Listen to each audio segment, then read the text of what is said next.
Good afternoon, passengers, and thank you for traveling with Greyhound Bus this evening. A new company policy requires me, your bus driver tonight, to read to you the following statement and some minor precautions for making your trip safe and relaxing. First, there is no smoking on the bus, however, we will stop routinely for cigarette and stretching breaks, where you can smoke and grab a cup of our complimentary Greyhound coffee. Cream and sugar packets will cost extra. Second, if you are to use the lavatory for a number 2, please flush and pump a few sprays of our patented Greyhound Scented Ocean Bus Breeze before heading back to your seat. Toilet paper will cost extra, of course. And finally, please respect the privacy of your fellow travelers. If your neighbor is sleeping peacefully, do not wake him, especially by taking a giant Rambo knife and launching it deep inside his trachea, while laughing maniacally as blood spurts into your eyes, your mouth, and the eyes and mouth of your fellow travelers. Running is also not allowed on the bus, especially after you've completely detached the head, dangling it by your side by his hair, and moving towards the front of the bus to show off your new prize to the other passengers, who are currently in utter shock and horror. The in-ride movie tonight is The Mask of Zorro. However, please do not attempt to mimic the sword-wielding vigilante by dismembering the headless corpse to several pieces, spreading them around the bus in accordance with God's will, before finally consuming one or perhaps both eyeballs, capping it off with a little heart juice. Hot sauce will cost extra. Once again, thank you for choosing Greyhound for your trip this evening.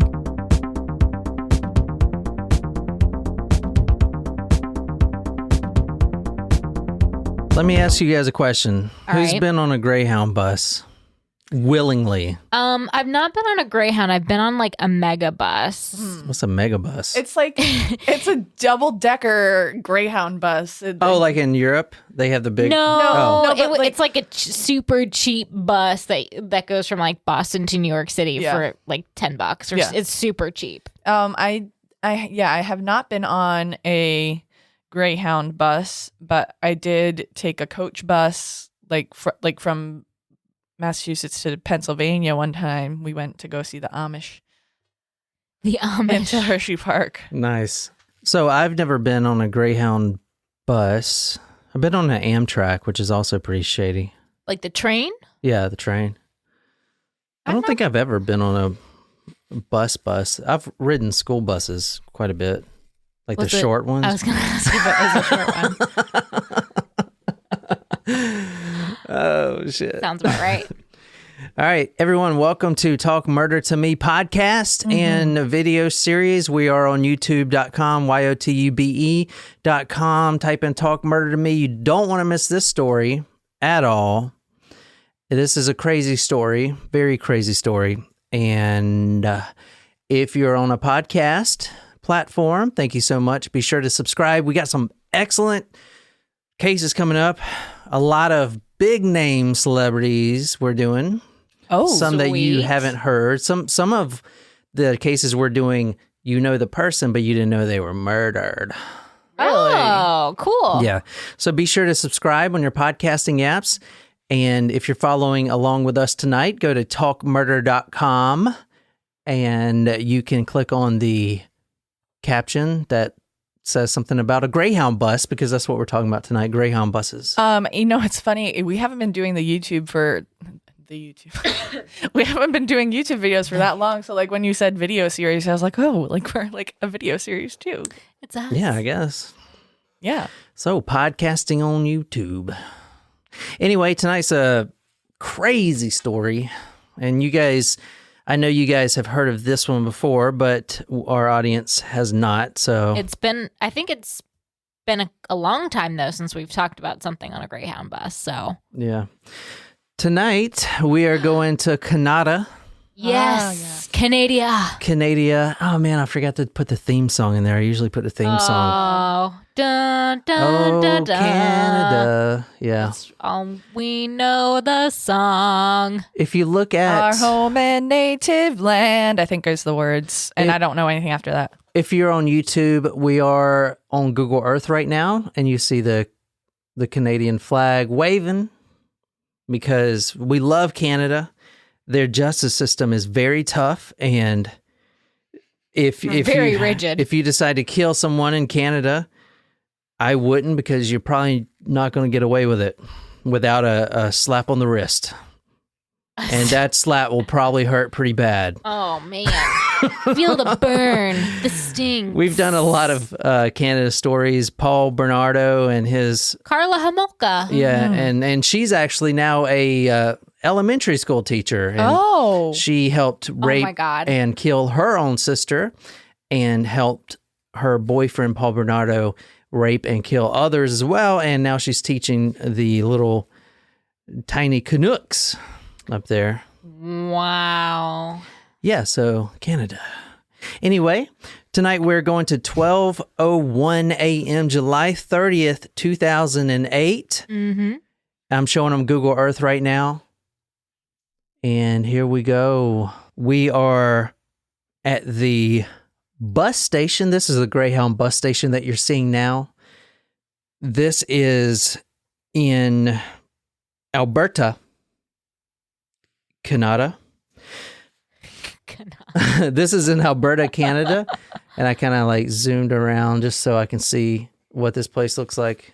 This is who we're talking about tonight. His name is Tim McClean. Can you describe this person for us, for our podcast listeners? It looks like this photo was maybe taken in the 90s, or maybe it's the 2000s. Canada may be like a decade behind us style-wise. But he's a young guy with give me an age. I would say in his 20s.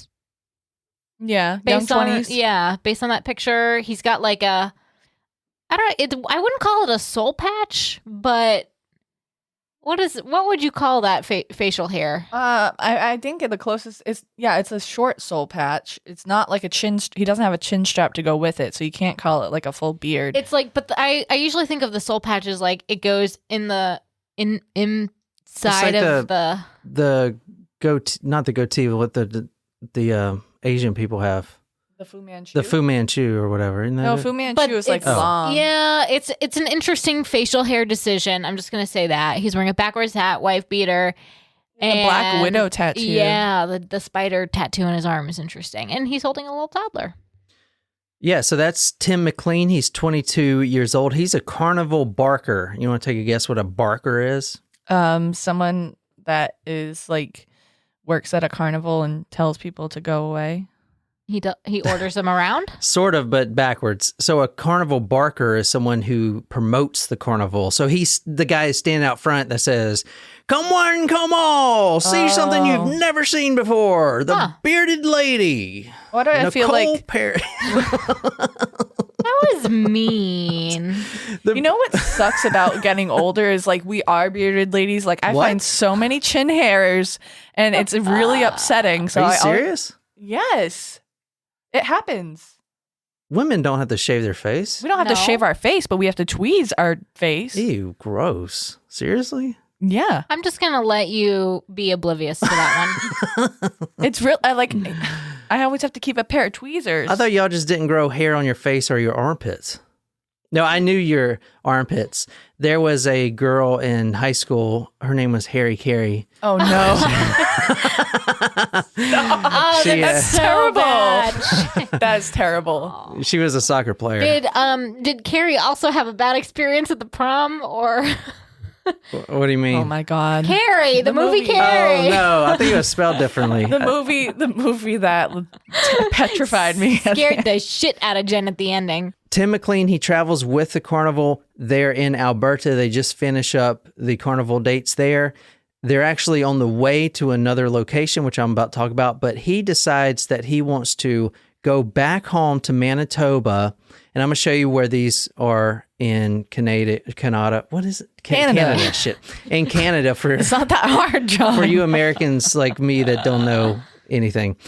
And so it's a long bus ride home. Mm-hmm. He gets on bus 1170, and it's 18 hours to Erickson, which is about the halfway point. So about 36 hours, 30 hours to get to where he's going in Manitoba. My God. On a bus? On a bus, yeah. That's miserable. That is brutal. I mean, it's kind of better, though, to do that trip when you're not driving. Because you can do whatever you want. You can sleep, you can, Oh my gosh, I always think, whenever we talk about buses, I always think about Rat Race. And the scene with the Lucys. You know who he kind of looks like? That guy. Mark McGrath from Sugar Ray. Yeah. That guy's a dick, apparently. There's a video of him being an asshole. Remember when he was on like an Access Hollywood or something like that? He was like hosting for a while. Yeah, he still hosts radio shows, I think. Does he? Yeah. Yeah, he looks like him. He looks like the guy from Sugar Ray. Mm-hmm. With the hat, especially. Did I ever tell you that, that band Crossfade? Did I ever tell you that story? Yeah, how you guys went to that show and you were like, play this. No, that was a different band. Oh. I can't remember what band that was. No, there's this band from Colombia called Crossfade, and a bunch of us were at a random bar in Columbia, downtown Columbia, and we were all in line because it was a pretty, packed place. I think it was like maybe St. Patrick's Day or something, and some guy walks up to us, and he just starts talking to us, and he looks like a rock star. He's like, "Hey, I'm the lead singer from Crossfade. Do you guys want my autograph?" And I'm like, "No." You can wait in the back of the line like everyone else. I'm like, what the fuck? This is the weirdest thing to say. That's funny. We have a podcast. I also feel like something you would say to people. I was like, I'm John from Talk Murder to Me. Would you like my autograph? I don't know. I feel like that's something that I would probably say to people. Yeah. We have a podcast. It was so weird, man. Anyway, this is Tim McClean that you're looking at on your screen. Tim McClean on the screen. He was 22 years old, very outgoing, not shy at all. He talks a lot. He was very friendly to everyone. Obviously, you got to be a carnival barker. Mm-hmm. At the end of July 2008, he was working in Edmonton in the carnival. The next stop was Regina, and that is how you say it, not Regina. It's Regina. I saw a video of someone saying Regina. I love it. Only one video? Well, this is the Canadians, so they all say everything, But was it one video or were there multiple videos? There was one video of him talking about a Regina. Boat? He decided to go home to Winnipeg to make arrangements because he wants to take a break from the carnival and move to British Columbia instead. And his friends wanted to buy him a plane ticket, but he refused. And so the life of a carnival worker is someone that you have to be willing to travel and experience new things. So yeah, they were making money doing this, but it was more of a travel arrangement for him. It's kind of like, you live with the troupe, kind of like the King Richard's Fair type thing that travels and it goes all around, and that's what you do, but it's also like what you live. Yeah. All day, every day. Yeah. So this is a home footage of him. I'm pulling the video from tonight from the Fifth Estate, one of my favorite. It's like, what would it be over here in America? Sort of like Unsolved Mysteries? No, not Unsolved Mysteries. Forensic Files? No, it's like just a regular news station. Oh, like Good Morning America? It's like Oxygen over here almost. Oh, okay. They do crime stories. Yeah, so it's like an Oxygen. Okay. But for Canadians. So this is some of the footage that Tim McClean was taking. He had a handy cam with him. Go to talkmurder.com to see this.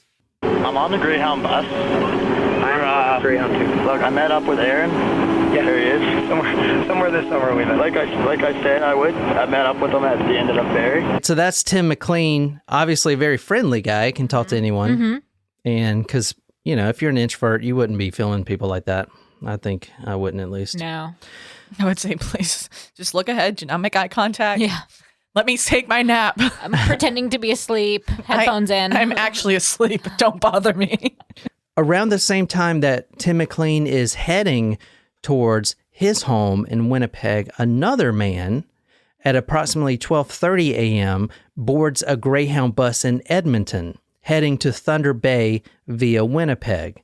So this guy's name that he gives to the ticket taker is Wang Pint. It's a Chinese name. Okay. Now, that's not his real name. So already he's giving a false name, which is a red flag. His real name is Vince Lee, Vinceli. Okay, that's his real name. He's from China, but he is a Canadian citizen. Okay. Lee, at the time, is living with his ex-wife, and he leaves her a note saying, quote, "I'm gone. Don't look for me. I wish you were happy." And if you want to describe Vince Lee for our podcast audience, Nicole. He's got short cropped hair. He's like a bigger, like stocky looking fellow. Chinese fellow. I would say in his 40s would be my guess. Yeah, I'd agree. Late 30s or mid 40s, like that range. Yeah. Yeah, he looks a lot older than he is. He's actually 40 years old there. I said 40s. Yeah. Yeah. I think he looks way older than 40. Really? No, Yeah. I'd say that's accurate. On July 29th at 5:55 p.m., this guy, Vince Lee, he gets off the bus in Erickson, which is like the halfway point, Okay. in Manitoba. Now, the bus driver, his name was Patrick Delbridge, tells him or tries to tell him that this isn't his stop. He's trying to go all the way to Winnipeg, and they're in Manitoba. And he couldn't communicate with this guy. He wouldn't listen or something. He's like, no, this isn't the stop. Don't get off here. Your ticket goes all the way to Manitoba. Or excuse me, to Winnipeg. For the next 24 hours, and at this time, Tim McClean's bus is heading down, and they're going to, their paths are about to cross. But Vince Lee spends 24 hours in Erickson waiting on a bus stop. And there was only actually one bus stopping there during this time. But he spends 24 hours on a park bench, and he has a laptop. He burns all of his possessions, his clothes, his bag, everything behind the bus station. And he sells his laptop. He tries to sell it for $600 to this random guy that's working at this tire shop. And the guy's like, no, I'll give you $60 for it. So he does. He sells him his laptop for $60. And he burns all of his other assets. And he gets on the bus 1170, which is the bus Tim McClean's on, going to Winnipeg. Okay. So Vince Lee at the time lived with his ex-wife in Winnipeg, and he was actually doing these menial small jobs. And the job he was currently doing was selling he was a newspaper delivery man in Edmonton. Okay. They disagreed all the time, him and his wife, and to make his marriage work, he decided to join a church where he eventually found Jesus. And this is the first time. He wasn't religious before, but he did join a church recently and found Jesus. Okay. And this is what he says from his interviews. Okay. He was a well-educated man, Chinese degree in computer science, and he took low-paying jobs in Canada to support him and his ex-wife. All right, so July 30th, 5:55 p.m., this is when Lee boards the Greyhound Bus 1170 to Winnipeg. He does not have a ticket for Winnipeg, but he does have a ticket for the Thunder Bay, which is a road leaving to Winnipeg. Okay. He sits in the third or fourth row from the front at the time, so he's pretty close to the front. And the bus is carrying 36 passengers. The max capacity is 55, so it's pretty full. Okay. A passenger, Marlene Gregory, also boards that same bus, and she notices that Vince Lee is appearing, quote, agitated and a little distraught. And he started pacing back and forth on the bus, talking to himself in Chinese. Okay. He was also carrying a hunting knife with him, a big old hunting knife, like a Bear Grylls hunting knife. Ooh. That seems odd that he would be allowed on the bus with that. Yeah, I know, right? And he's carrying his big hunting knife with him the whole way. And he didn't make any secret that he was like carrying it. It wasn't like he was concealing it or anything. No, I don't think so. I think it was just right on his person. Weird. Like, if there were open seats, I don't know how Greyhound works if you are assigned seats or not, but I would definitely go as far away as possible from that. Oh, yeah. So a couple passengers got a very weird vibe from the guy. But Tim McClean, he's been on this bus for 18 hours now to get to Erickson. So what is he doing? He's sleeping. He's snoozing. He's got his Apple earbuds in. He's listening to Talk More to Me podcast. He is out snoozing. Okay. So he's not really aware of anything that's going on. And he's sitting by himself. Tim McClean is at the back of the bus right by the bathroom on the Greyhound bus. Okay. Now, Tim McClean gets off the bus between Brandon and Portage La Prairie for a cigarette break. And when he gets back on, he notices that Lee was already in the seat next to him. So at first, he was just by himself on the seat, and Lee was in the front of the bus. But now, after he took the cigarette break, this guy is now sitting right next to him, and there's empty spaces available. But Tim McClean, being such a friendly guy, he's like, hey, how you doing? He was, generous, and then he just closed his eyes and went back to sleep. Man, this story is gonna teach us one thing: it's don't sit next to people. Don't take if their seat's empty, take it. Two words for this story: stranger danger. Yeah. No, 2 words: don't ride Greyhound buses or any buses for that matter. That's more like 7 words, but. So this is where they're sitting. You see Tim McClean, and then Vince Lee is by the window there. Go to talkmurder.com to see those pictures I'm putting up of the placement of the two. At approximately 8:30 p.m., this is July 30th, about 18 kilometers west of Portage La Prairie, Lee, for no reason at all, pulls out that big buck knife and stabs it directly into McClean's neck. Oh. While he's sleeping. So this dude's snoozing, listening to Drake or whatever, and then all of a sudden, this dude pulls out his buck knife and stabs it directly in his neck. But he's still alive. Oh, God. And it's just completely out of reality, right? Because there's nothing to provoke this guy to do this. This guy was sleeping. This is from the Globe and Mail. This is a Canada newspaper. A quiet ride, then carnage. It was a blood-curdling scream, he said. I turned around, and the guy sitting right next behind was standing up, stabbing another guy with a Rambo knife right in the throat, repeatedly. Mr. Catton said that the attack was utterly unprovoked.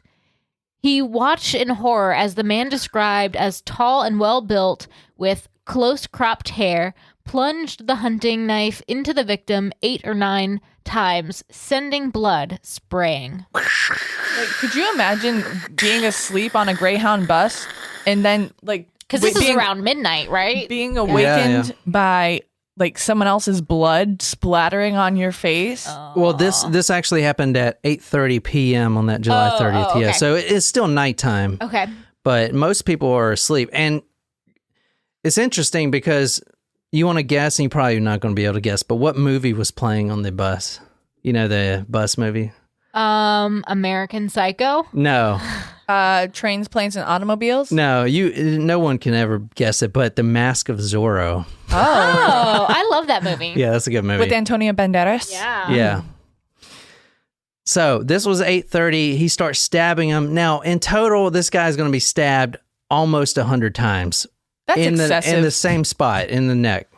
Does the bus driver know what's happening right away? Oh, yeah. So the bus driver pulls over eventually. And I'm going to skip forward a little bit, but at approximately 1:20 a.m., so a few hours later, Mr. Lee is apprehended after he breaks open the window of the bus. He throws out some of his belongings and the murder weapon. Then he jumps out the bus headfirst, landing on his face.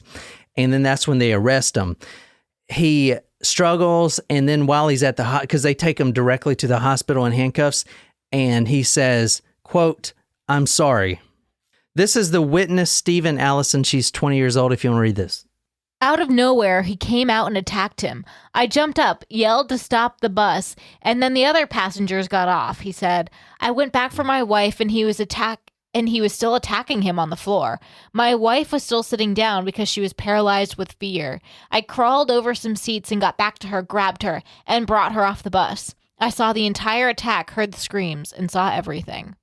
So when the bus driver pulls over and everyone else gets off the bus. Oh yeah, dude! Everyone, because there's but they blood. leave him in there, he's still in there going crazy. Well, it stabbing. was like you see those action movies where everyone's running off the bus and the bus driver's the last one. He's like, "Everyone, get off!" And then he's the last one off the bus, and Vince Lee is running at the bus driver with the big ass buck knife. Oh shit! And at the split second when he tries to get off the bus driver closes the door from the outside. It actually gets his arm out of the bus. So he's trying to stab and get off the bus at the same time, and it catches his arm. Wow. But it's those foldable doors, right. so it's not going to cut his arm off, but it's just like in the movies, where the arm is sticking out the door.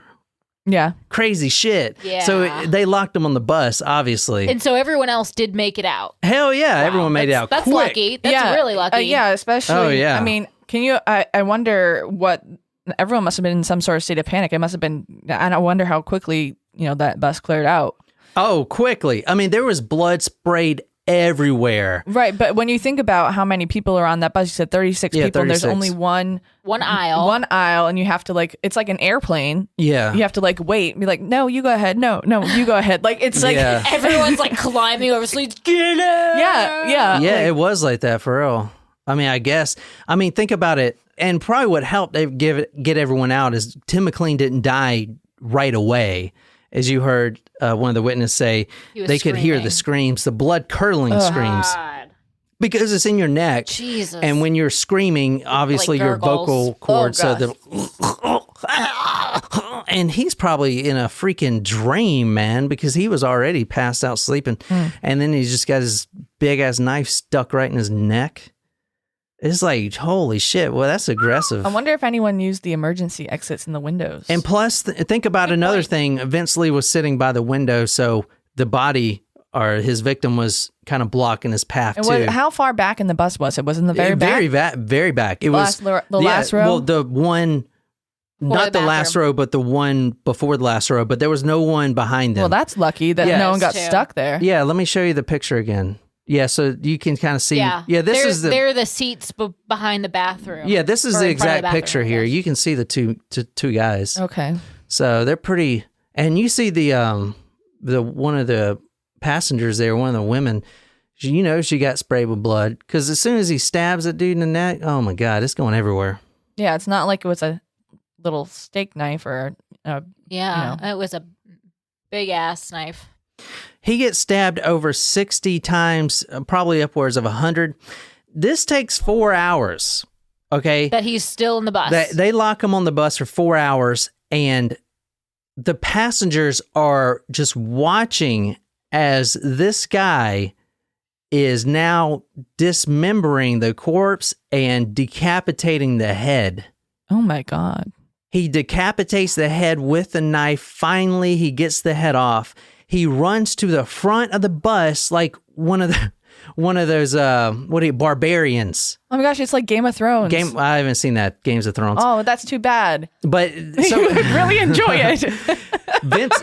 This guy runs to the front of the bus, and the bus driver's sitting outside like in horror. Everyone else is right by the bus, like, what is going on? Are the police watching at this point? Well, they get there pretty quick, and they leave this guy on the bus for another 3.5 hours.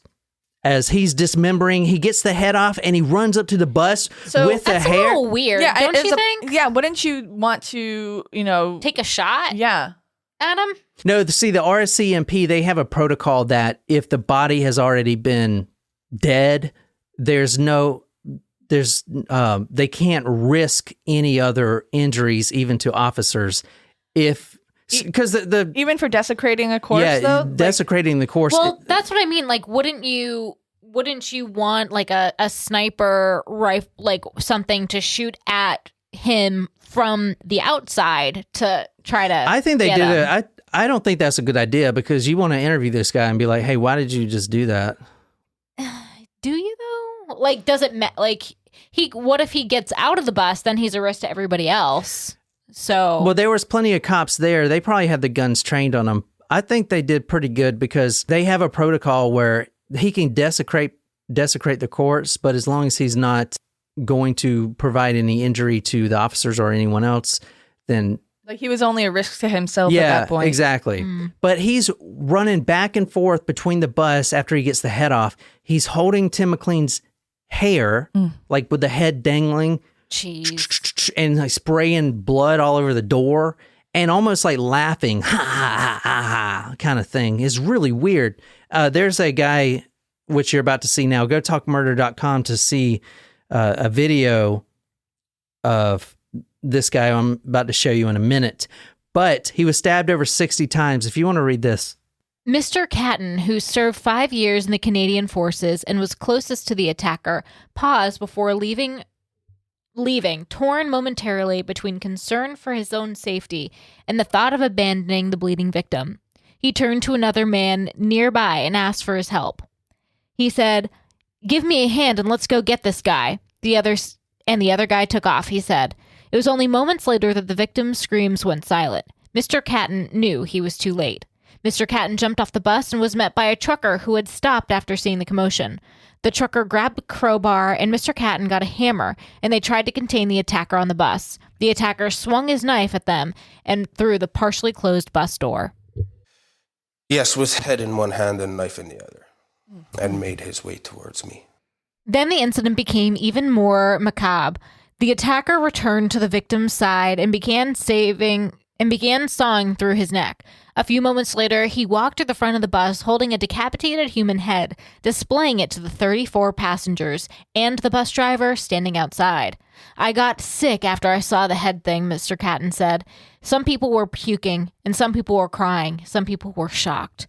The killer, meanwhile, was unfazed. He just looked at us and dropped the head on the ground, totally calm," he said. Reports from the scene indicate the man then ate the pieces of the corpse. Wow. There's another cannibal story for us. Heyo. This is European, this China and Germany thing, man. There's some. I don't think we have a problem with that some shit over cannibals. here. I mean, Maybe in Milwaukee, but not here. I'm just saying, man, like, there's not a lot of cannibal stories over here. you say that now, and now you're going to start getting some more. Well, some in more Germany, it's rampant, man. There was just another one in the news. Same Seriously? shit. Yeah, someone wanted to be eaten. More Wiener Schnitzel. I don't get it. I just don't. They really like their Wiener Schnitzel. Yeah. All right, the RCMP waited about 4 hours to go on the bus. They actually didn't end up going on the bus. So this guy was dismembering the victim's body for 4 hours as people were watching. The parts of Tim McClean's body were spread all over the bus. I mean, there was like an ear in this seat, a finger in this seat. I mean, it was complete. Like, he completely butchered it. What a scene. Like, I mean, they couldn't even show a picture of the body because it's not all there. You'd have to, it's like putting a puzzle together at the end. Hot damn. Now this is from Vince Lee. God actually told him to do this. Oh, okay. Because, he's a recent Christian. So it's okay then. Yeah. And God actually told him to dismember the evil spirit and spread the body across the bus. God actually told him to get the body parts far away from him as he could, because it obviously is an evil spirit in the body. And he had to spread the body parts across the bus because that's as far as he could spread them apart. He didn't, because if he didn't, God said the spirit would reconvene and Tim McClean would come back to life, kind of like one of those movies where the parts just kind of float back together. Right. And then he's, I back to have life. seen several of those cases in my own life. So it is a very scary experience. So I get it. A couple of things they didn't find on the bus, though, was Tim McClean's eyeballs, because Vince Lee ate the eyeballs. No. Oh, God, can you imagine eating an eyeball? Oh. I can't, but like the only thing I can picture is Shrek at the beginning of Shrek when he puts the eyeball martini in the martini. Gross. I feel like once you take a bite in it, it's like juicy on the inside. It just kind of Squeeze the jelly from your eyes. like, what's a good candy or something that has, It's like, when you do the it's like a peach. Maybe you bite the peach and it kind of just a peeled grape. I recently tried. Oh yeah, but I recently tried bubble tea, and it kind of like. Oh yeah, Like, that stuff is gross, man. I kind of liked it. I haven't had it. I've had it once in my life. That was like a fad a couple years ago. Yeah, there's a place in Somerville, downtown Somerville. He actually ate a third of the heart too. Only a third? Only a third. I guess he got full. I mean, that's a lot of protein. He was going on 4 hours. Yeah, he was. So hungry. he was just eating stuff in front of the passengers. Like, he would take a bite out of one of the fingers, the lung, but he actually consumed the eyeballs and the heart, a third of the heart. Now, good grief. Okay. Tim McClean actually tried to struggle because he did have defensive wounds. He was unsuccessful, obviously. Once everyone is outside the bus, that's when the bus driver calls 911. And here is an eyewitness video, and we're just going to watch this thing. Go to talkmurder.com to see this video. I was just reading a book. All of a sudden I heard a guy screaming. I turned around, and the guy sitting right next beside me was standing up and stabbing another guy with a Rambo knife, pretty much. It was a big survival knife like this in the throat, repeatedly. Told everybody to get off the bus. Everybody started to get off the bus. The guy still kept stabbing him. This was the stabbing veteran. him. Everybody got off the bus. Me and a trucker that had stopped and the Greyhound driver ran up to the door to maybe see if the guy was still alive or we could help or something like that. And when we all got up, we seen that the guy was cutting off the guy's head. He was cutting off the guy's head there, and then he saw us. He came back to the front of the bus, told the driver to shut the door. He pressed the button and the door shut, but it didn't shut in time, and the guy was able to get his knife out and take a swipe at us, so we backed off the door, and I ran around the backside of the bus driver took off, and then we both returned to the front to see what had happened, and he hadn't gotten off the bus. The door was still open. We shut the bus door that time and shut it. It was at that point that he started walking to the front of the bus, and he had the head in his hand, and he just looked at us like this and dropped it on the ground. Oh my God. Totally calm. It's like a mic drop, but worse. Yeah. Were people running? Were they screaming? Yeah, everybody was running, screaming off the bus. Like, when it happened, I think I was the first one to really realize what was going on and just screamed, like, stop the bus, someone's getting stabbed, everybody get the hell off. The people at the front of the bus didn't really understand what was going on, so it almost turned into like a trample scene there, and everybody trying to get off the bus. But the guy, he didn't care at all. He wasn't concerned with anybody but the guy that he was stabbing. Ever seen anything like this before? Ever been through anything like this before? Nothing like that. I don't think anybody's been through anything like this before. Who is this reporter? Were you a soldier by any chance? Or I was. soldier? Yeah, I was. I was in the military for 5 years. Reg Force? Or was it? Yeah. What unit? Sank RGC, but I don't want to get too far into that right now. But yeah, I was a soldier. Sorry, you said what? He's like special ops or something. I was a combat engineer. Is that right? What the fuck are you talking about, dude? That's enough. This guy like just beheaded someone. Stop and chat. Stop and chat. I feel like He's like, yo, you want to get a beer sometime? It's like, what the fuck? I know. I feel like it clearly just happened because they're at the hotel, where they're staying. So I'd be like, I'm done now. Can we stop go to talking? bed. Yeah. I'm a head to bed.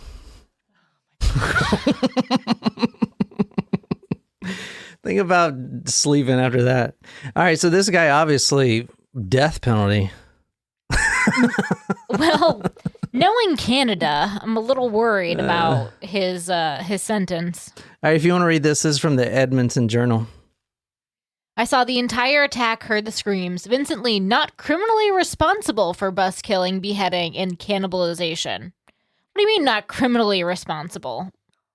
You see the flag, don't you? We've done these stories before. All right, if you want to read this is from the same paper.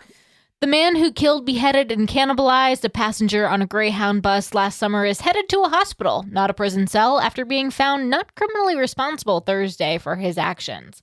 Psychiatrists for both the Crown and defense told a trial this week that the 40-year-old Lee could not be held criminally responsible because he had been having psychotic episode and was hearing voices when he attacked a sleeping victim on the bus near Port La Prairie, Manitoba.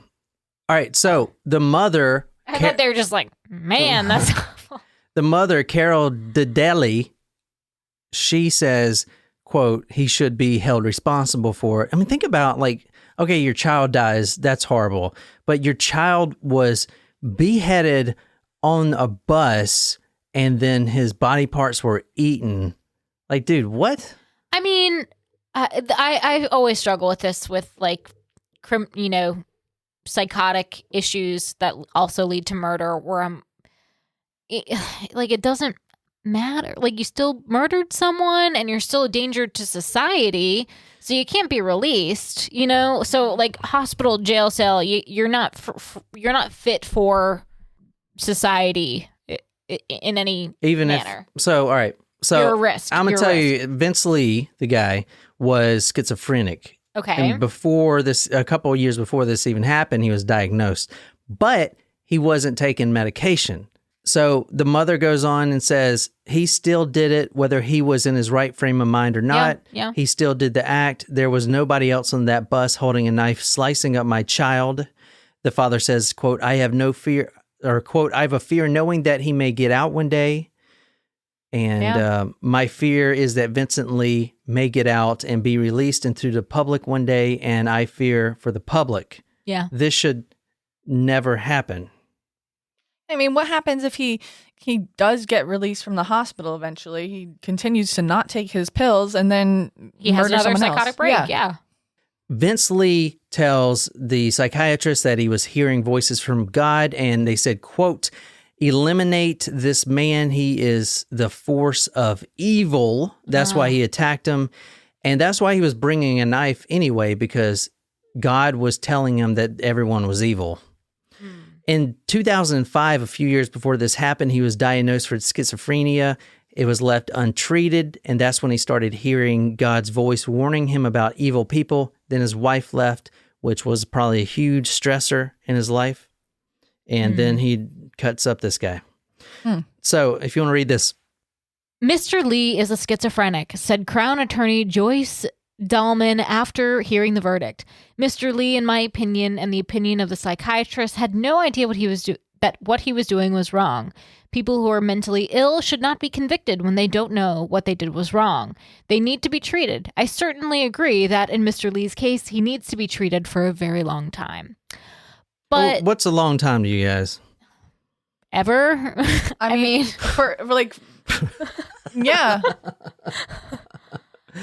Okay, this is from CTV News, 2015.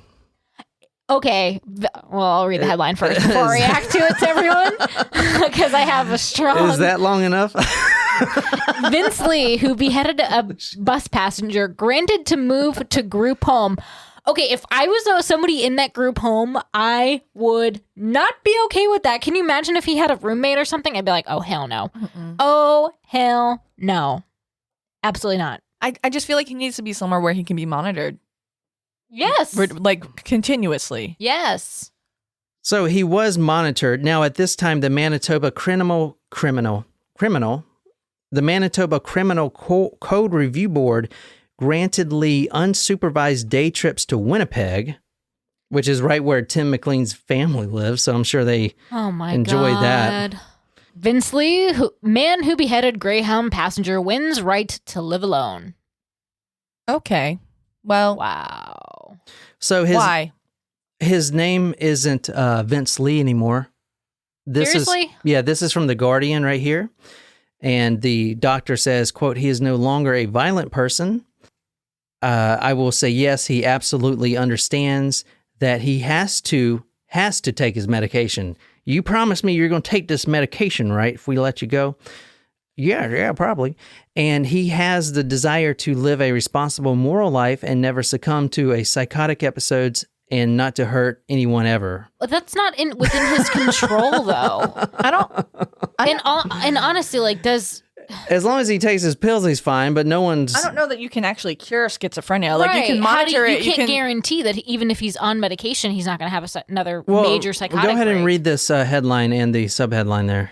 Mentally ill man who beheads bus passenger is freed from all supervision. Will Baker, formerly known as Vince Lee, was not found criminally responsible for 2008 killing in Canada and has now been given absolute discharge. So now he's rolling around Canada as Will Baker. Well, Holy shit. I mean, and like with that, like that's all discharge. So like if you want, like He doesn't need to like check in with anybody. yeah, he doesn't need to go to therapy. Like only if he decides that he wants to go to therapy. Like that's He's completely free. He doesn't have to take his medication. No one's checking up on him. right. I mean, he's hopefully taking his medication. Well, hopefully, until we do another story. Do we have another headline with Yeah, him? can we do a follow-up search? Follow-up search. Google search Will Baker. Where is he now? I don't know. I couldn't find it. That's all I could find on Let's it. just have like an ET style interview with him. Oh my God. That makes, But makes my Via stomach Zoom. hurt. Let's just be clear. Not in the same room as him. But what's Very socially distant. But to wrap this episode up, one thing that's sort of amusing, before this happened, Greyhound Bus spent millions of dollars to do this ad campaign. They were going to reinvent themselves. And can you guys want to guess what their slogan was? Where are you heading? No, it was this. If you want to read this from Fox News.